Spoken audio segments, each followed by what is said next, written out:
I believe a good acquisition should be normalized within a quarter and quickly profitable.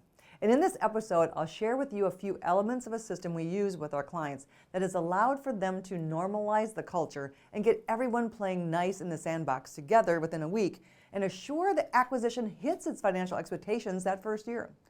If you're the kind of leader who feels like you have your marketing, hiring, and sales franchise systems optimized and you're creating a powerful, predictable result, stick tight because we'll talk about how taking those to an even higher level will create an impressive impact on profit.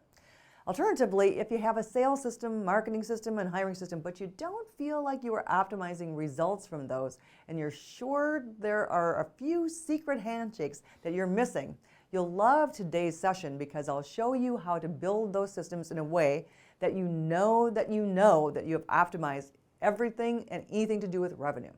And if on the other hand, your sales system is, hey, lenders, make a few calls every month, and they have no idea how to land quality credits at premium pricing, but instead throw things at the wall and hope they stick, you're about to invest your best few minutes of the year.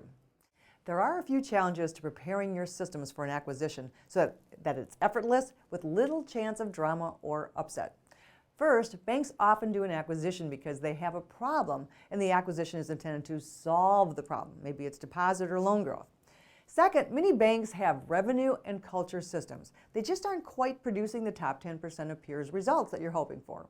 And third, there are often some egos in the executive team that don't allow for the humility to really look at each area to optimize it.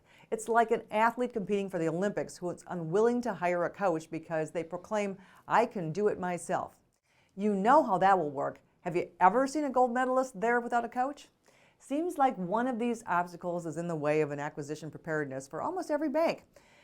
And getting an acquisition ready then becomes at great risk.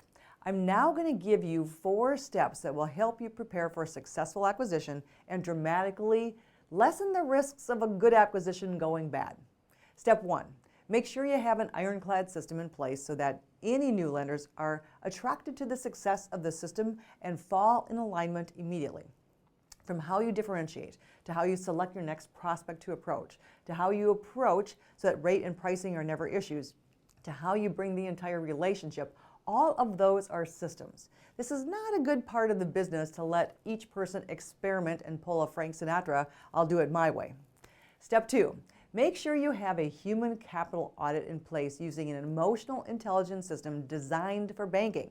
Don't bother with personality tests such as DISC and predictive index that have very little correlation to performance in the job. You want instead to know the scores of your current team and departments so that you can optimize each department.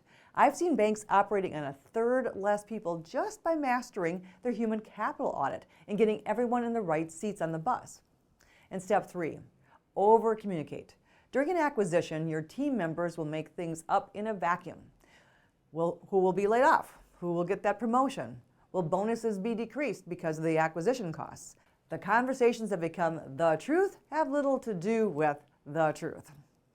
For the things that you can't share, repeat often that you can talk about them and make sure that they know that you will when you can. And fourth, make sure everyone is tied to profit and the strategic plan before you add more wandering souls.